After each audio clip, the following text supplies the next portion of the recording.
continuous cycle. They gave him the platform, and he wants to destroy the bastion of democracy. So here is, I think, my posit to you as editors.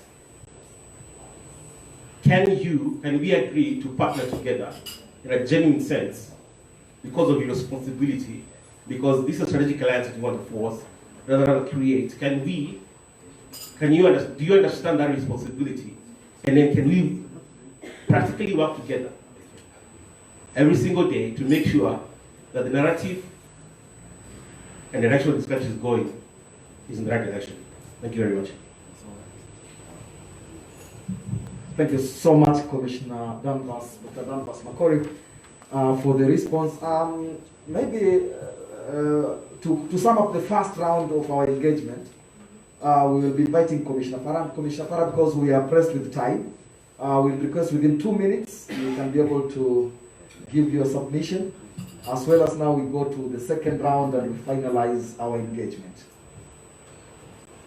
Commissioner Farah. Why are you disadvantaging me? No, it's not me, Commissioner. Thank you very much, Killian. All protocol observed. I think I will attempt to respond to the question number 2. Can we have a tolerant and just society? Them against us, haves versus have-nots. I think yes, but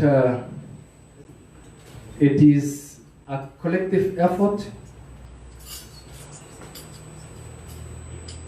by all of us Kenyans, not for only NCIC, not for NCIC and the media. It is a collective effort by all players, including the citizenry of this country. But the media can touch the nerve of the stakeholders, and so that we all focus on how we can be tolerant, a just society. For us to have a tolerant and just society,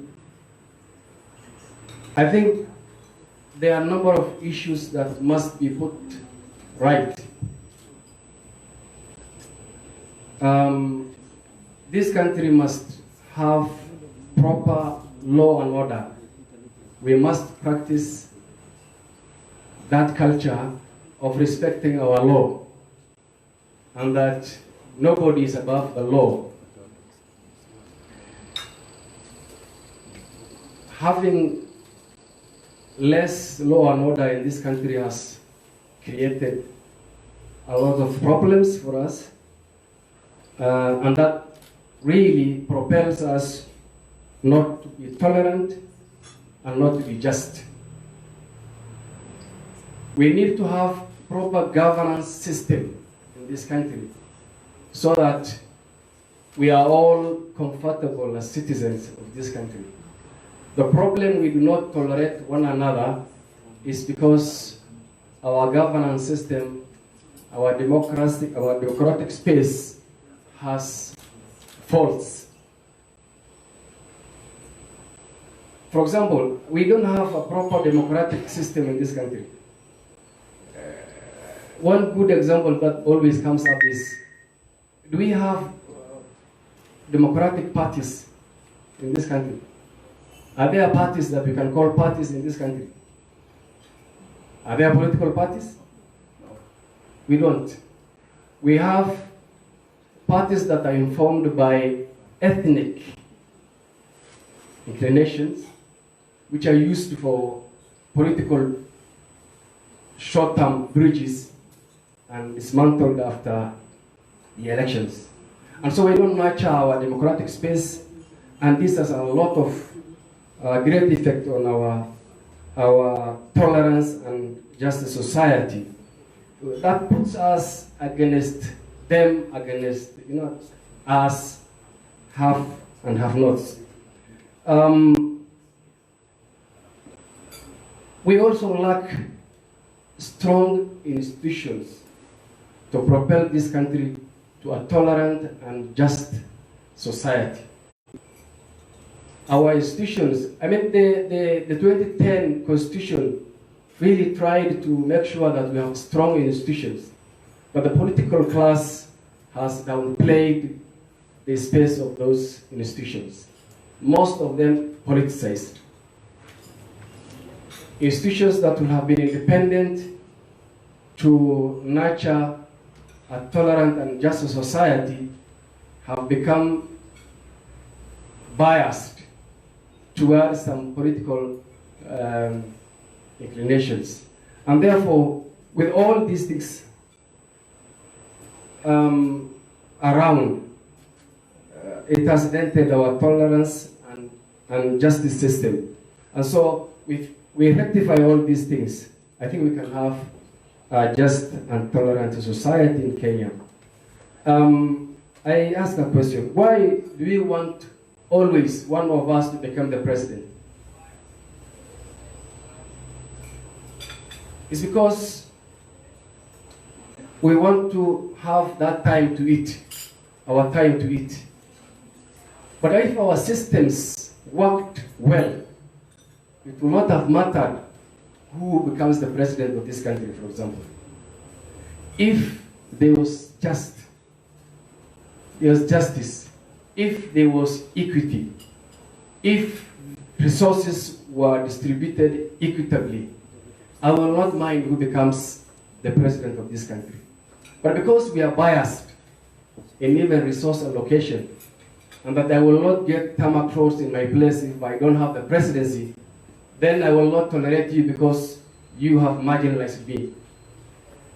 You are not just to me, you are not equitable, and and so on and so forth. So I think if we correct all these parameters, we will be able to have and live in a tolerant and just a society. I think Killian is on my neck. Just to ask a repetitive question, cohesion, integration, reconciliation, and peaceful society is a process. We must be, and it must be owned by all Kenyans. All must feel we need to change our narrative. So we must all feel that we need to change. How can the Editors Guild or the media participate in this process? Because it's the whole process. The previous speakers also alluded to this, but this is a process. How will you participate in this process? Number two, out of the 1,000 good things that are said or done, media picks a very less weighty issue. Why is it the case? I'll give you an example. We had a robust and well done process in Mandera, where we had the mediation between the Garre and the Morule. We got a sheikh who is an arbitrator who gave some resolutions to be done, and the resolutions were good. And that's why we have relative peace in Mandera now. Out of all the things we said, the media picked an award that was given to a lady who was raped. That is what has been circulating in the media for a whole week. How does that help in the reconciliation and integration process if you are not reporting all the good things that the Sheikh has put on the table for those communities to do and government to do? It is, you've left all the good things that Kenyans will have had that were done to make that world peaceful. And you didn't even inquire what was the idea behind the 60,000 shillings for that lady. But it was blown out of context, and it became, a discussion for a whole week. Thank you very much. Thank you. Thank you so much, Commissioner, for responding to some of the questions. I think now we need to turn to our colleagues to be able to get also response to some of the questions which have been asked. And I want Etari to invite. I think there have been so many questions asked of the media, and the Vice President of the Kenya Editors Guild maybe he did not introduce himself fully. He's also the editor-in-chief at the Kenya Broadcasting Corporation. So he brings to this forum authority and, of course, experience that is necessary to respond to the many questions that have been asked. And maybe we may ask one of our colleagues from the floor here, the editors from the Nation Media Group, the Citizen, for example, the Royal Media Group, that can also respond to one or two questions, but I would ask that they make it quick. Thank you, George. I'll go straight to the last speaker.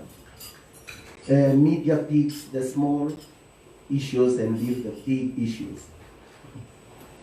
I've seen Kenyans saying, some who are seated here, and some saying, if you publish a story and you don't start with politics, when you are what news, Kenyans, and we don't operate from an island. Unasikia mtu amechukua gazeti, anaangalia page 1, naona hakuna politics, anaenda page 2, hao watu wamekosa news. The same with TV news and radio. If the debate is not in the morning shows about politics, those callers from the village are the ones to introduce the debate on politics. You are discussing agriculture, and they'll call and start saying, wewe hutatuambia vile nani alisema jana. The same callers. Airtime and space in media is very scarce, and it's very limited. So we are not able to cover everything that was said from whichever meeting. We in the media, NCIC should also check on us. Check how we are operating. And when we go off the rail, don't hesitate to call us out and say, no, hapa mmepita, red line, correct? So we are not saying we are angels. We are also operating in the same country. So msituogope, tuambie, when we go wrong, tell us that hapa mmetoka kwa lane. Media is available, yes.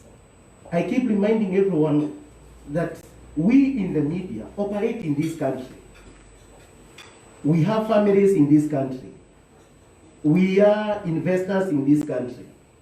So we are available to be engaged. Why? If anything goes wrong in this country, I think we'll be the last one to leave this country, because we'll be reporting until the last one leaves. So we are available because it's our country. So don't look at us as if it's media and NCIC. Let's partner and real friendship and real partnership. Plugging in our network, good. Wherever you are going, put it to Rosaria, our Chief Executive, Kenya Editors Guild. Wherever I see commissioners, they travel a lot in this country, but let's know in advance. If you raise it with Rosaria, he will put to all of us, the editors. And if you're going to Turkana, me, the editor in Nairobi, I'll tell my reporter in Turkana, Commissioner Kobia is coming tomorrow, ensure you are around. Okay?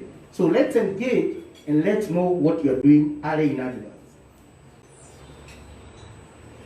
How to cover hate speakers. Hate speech, if you in the media broadcast hate, then you should be called out by the relevant bodies that you are perpetuating hate by broadcasting or publishing hate. We are engaging editors, and I think the CEO of the commission can help us put together a comprehensive meeting where we go out somewhere and discuss these issues as editors, where we are not in a hurry. Dr. Kobia can get us to a secluded area in Naivasha. We go and sit for 2 days. Because if these editors don't know very well about the mandate of NCIC, how do you expect them to publish the stories if they don't understand? When I understand, I trickle down that information to my journalists. The gatekeepers, who are the editors, must also be real gatekeepers. You gatekeep, you allow in the good and block the bad.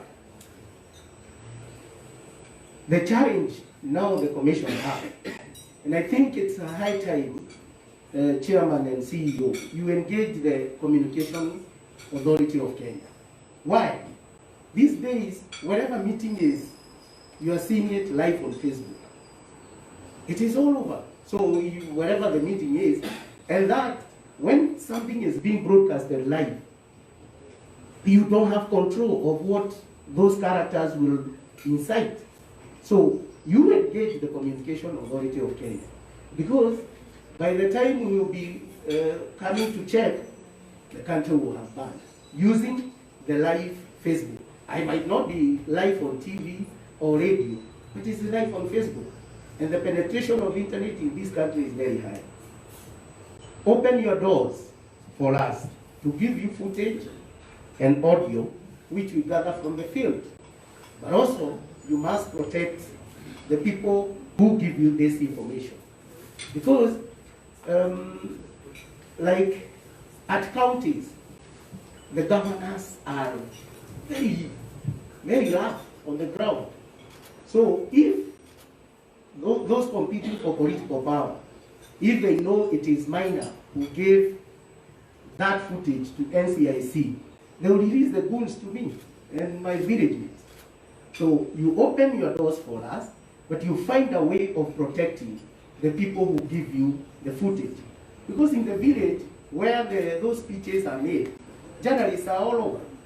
They can give you the footage, but find a way of protecting the source of that information. So moving forward, let's not make it a one-off thing. Let's make it quite often. After every 3 months, let's sit down and engage. If you have a quicker one that you want to communicate to us, we are available. Through our secretary, the CEO, Editors Guild, take all our numbers, put us somewhere, such that if you need something to go to the vernacular radio stations, pick your call and say there's something that is happening in Marsabit, and the strongest radio station Huko is IFTI. Where is this IFTI? It's in KGC. Call, and we'll provide the platform. I repeat, we do not have a spare country. We only have this one. And all of us here know what has happened to our neighbors, just because of hate mongers. So let's take care of this country, because we don't have a spare one. Thank you very much. Thank you very much, Vice President. I think we are pressed for time, but I would like to request a senior member of the Kenya Editors Guild, and maybe a name that is known quite well, John Kamau from The Nation, is an editor at The Nation, to respond very quickly to some of the issues that have been raised. And I'll request John to walk to the front. Before he gets there, after John speaks, I would like to request Commissioner Philip Okundi to give a vote of thanks, maybe say a few remarks, and afterwards I've been requested by one of our colleagues here that there's a group photo or in the gardens of the hotel. So you walk out and walk and turn to your right and you get to the gardens. But that will happen immediately after Commissioner Philip Okundi makes or gives a vote of thanks. Thank you. Thank you, Dr. Nyambuga, and good morning, everyone.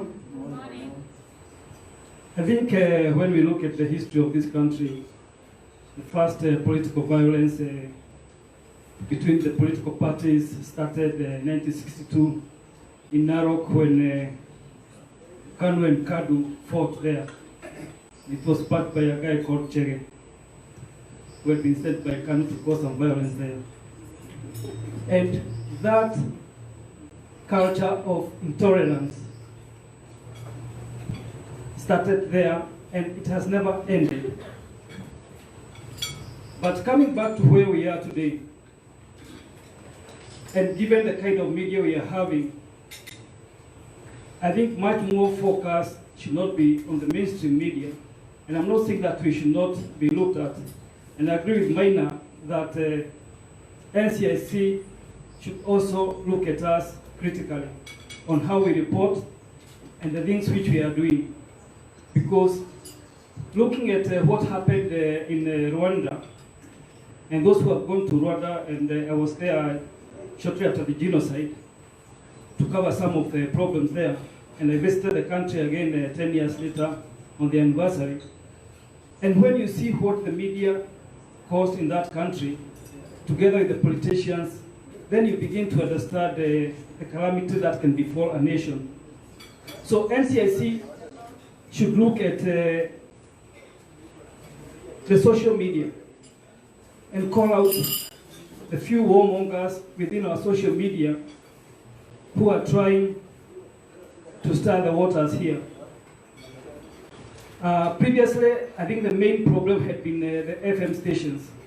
I think they have come of age, although there are some in the vernacular sector who are still doing some ethnic mischief there. What are we doing at the NMG? We have crafted a new editorial policy which is going to guide our journalists on what we are supposed to be doing.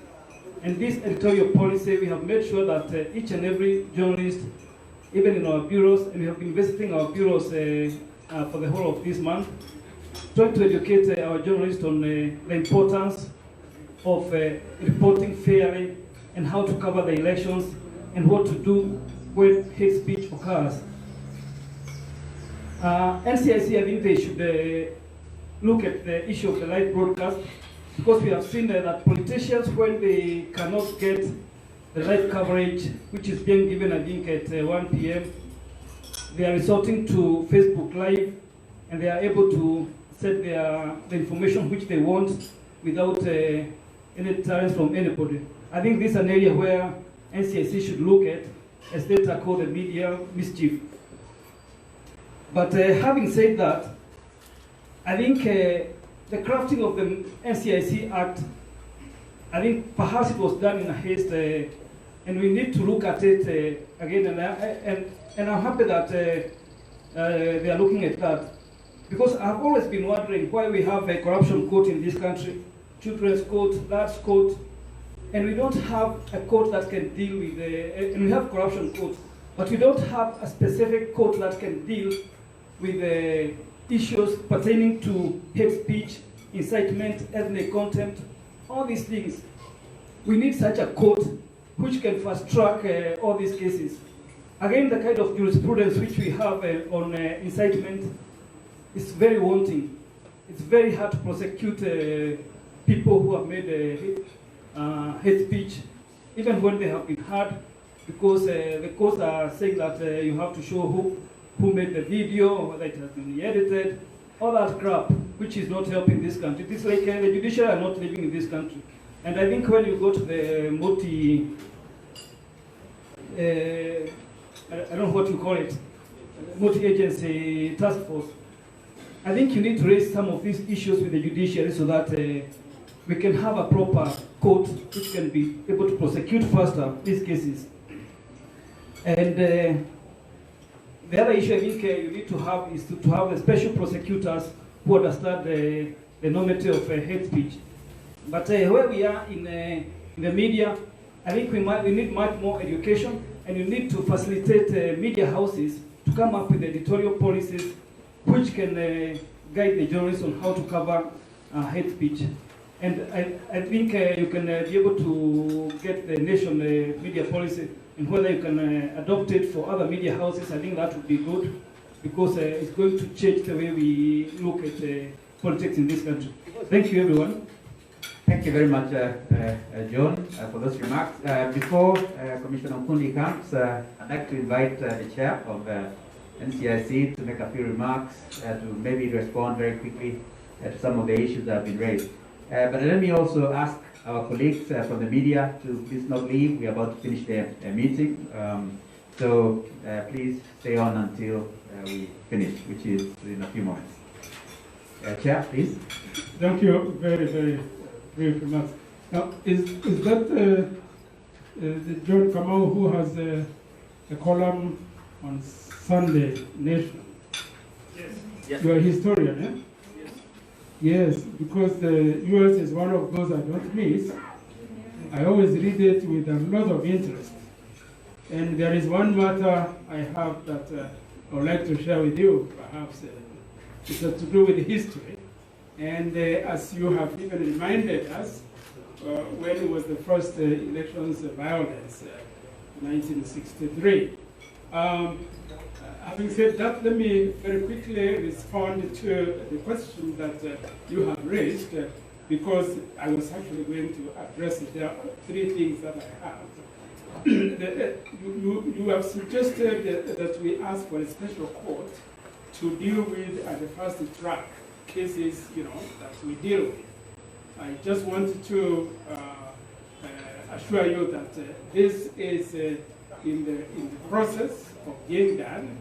The multi-agency that we talked about, when we met last month, we agreed and tasked the Attorney General to talk with the CJ, the acting Chief Justice, to set up a special court specifically to do what you have asked. And this is something we requested as NCSC, and is being done, and we shall follow it up very fast. The second one is about the DPP. The also special unit in the ODPP to deal with the hate speech, ethnic protest cases. And that also, we were assured by the DPP that this is going to be done. Now, that is in response to what John Kamau has said, but the one point I wanted to mention here is about how to deal with the issues to do with peace, cohesion, integration, etc. Now you have journalists who specialize in different areas, in different categories. You have journalists who specialize in reporting about the area that NCSC deals with. That we would like to engage you on that and actually do what John Kamau was suggesting, that if they need special training, we will be prepared to facilitate that. And then we'll know these really are the journalists that we deal with. So that's, that's one area that we want to work with you and have those who specialize in peace journalism, cohesion journalism, etc., etc. The second one is about ethics in media ethics. And I would want, I know there is a, code of conduct, whatever, but how can we deal with this in such a way that we will really put this as one of the most important areas that we deal with in media ethics. Of course, the social media is very difficult to deal with, but there are ways also of addressing it. So this is another area on media that we wanted to work with you on. Finally, is to suggest that we have regular sittings that we have today. And that also has been mentioned by the Deputy President and also Mr. John Kamau. Let me suggest that our two CEOs get it together, and whether we want to have such a sitting quarterly or bi-monthly, and then identify a date in the month that we can always ring-fence and make sure that we'll be available for that, because this regular sitting will really help us. Those are the 3 points I wanted to make, and now I leave it to Honorable Engineer Philip Okundi to do his vote of thanks. Thank you.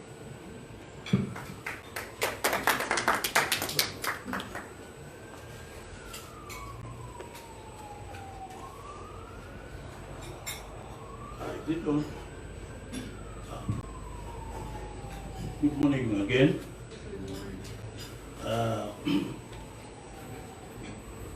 I'm the chairman of the committee on communications and ICT at the NCIC. I want to say that we really enjoy this breakfast meeting. We've been pressing ever since that we should have it. And on this, I want to tell you just a short story which happened to me, which I've seen to work so well, and which we tried to put in the NCIC at the commissioner's level.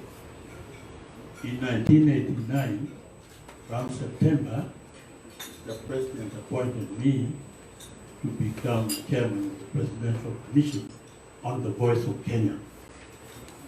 And when we went there, we found that this was a very huge propaganda machine which the government used, and that all information was in the government. But I wanted to tell you that the government has a lot of information. They know everything.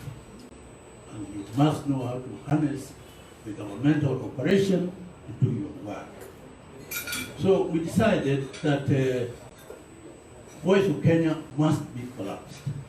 And we form a new body, which later on we call the KBC. And then we also decided that all the airways be free and the media be allowed to move around as much as possible to grow the thinking of Kenyans, how they want to go about their lives, how they want their governance operations to take place. The president agreed, this was fully adopted, and then it took quite a while. 1993, government appointed me to head what is now the KBC. And the first thing we did was that we must call all journalists, all the editors, and let's have a breakfast meeting, and we shall talk everything, and tell them why we have come that far, and what we need to do to enlighten the country about where we are going. I like the phrase what the Vice President said this morning. We do not have a spare country. There's only one, and it will always be one. So we must make sure it works. That breakfast meeting, we did not have the money, but some of us were trying to collect the money ourselves from our pockets to try and fund it, because the Voice of Kenya had no money, and the government also did not have enough money to give us. People, you could see cockroaches running around wherever we were meeting. We said, what do we do? So we sacrificed to have a breakfast meeting. And we decided to hold it at the best place in the country at that time. And that was the Norfolk Hotel. And they said, how do you fund this? They said, look, let's eat whatever and talk. We talk. And a lot of things happen. I think I'll end the story there. What has been said today, we have the Commission Secretariat here, and many, very well qualified staff, and particularly within the Committee of the Communications and the ICT, we have noted every point you've raised. And we are going to look into this thoroughly. And I can add that even we have already signed an MOU with the Communications Authority of Kenya, where I used to be chairman, and I'm glad Vice President mentioned it. If you want to track hate speech is even done in a private house, and then it's taken up, and they find somebody who will go and yield it somewhere else, and then you cannot track where it came from. But Communications Authority of Kenya today has special equipment which will track silent talks, and they can be recorded somewhere. And then one thing we will have to do is not to reveal the source of information. We can answer that in future. And in that way, we will go into prosecution. But we know that what has been failing us is the lack of cases to be prosecuted and be determined and actually taken. But everybody who is to be investigated and called by us they resort to a clause within our act which says conciliate. So the judges say, please conciliate this one. And then the politician, I've been a politician, I know this, I'm a member of parliament. They just carry on because they know that, it takes 4 years. By that time, the parliament is out of the way, people are in another election, and it's carry on and carry on. But we now have techniques to look at this right way. This conciliation is also positive for us because you cannot punish forever. You can also forgive sometimes. If somebody is willing to talk well and be able to promote, like one of the guys we called, he said that, look, I don't want to be done what I'm going to offer 50, was it 50 days or 50 months? Hours. 50 hours of work to conciliate and say, I'm sorry, I did this thing, none of my colleagues should do it again. That is a very powerful dimension of trying to do what we're doing. So, we really thank you so much. This has been a good meeting, and we have talked very openly, all of us, and we are going to ensure that we do the meeting with you regularly. And we perhaps what we should do, we are going to do ours, decide within the guild who are going to help draft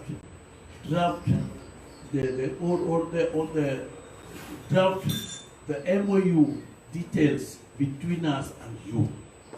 Because really, if we are careless about this country, because what we talk is very nice, it makes a lot of newspapers sell and what, at the end of the day, you have sold, but you will not find where to spend that money, because your country is messed up by this kind of wars. So we're going to do that quickly, and I thank all of you who will take action on all these things, and please let us keep together. You asked for a lot of meetings, we are going to make sure there's a lot of meetings. And thank you, thank you, thank you.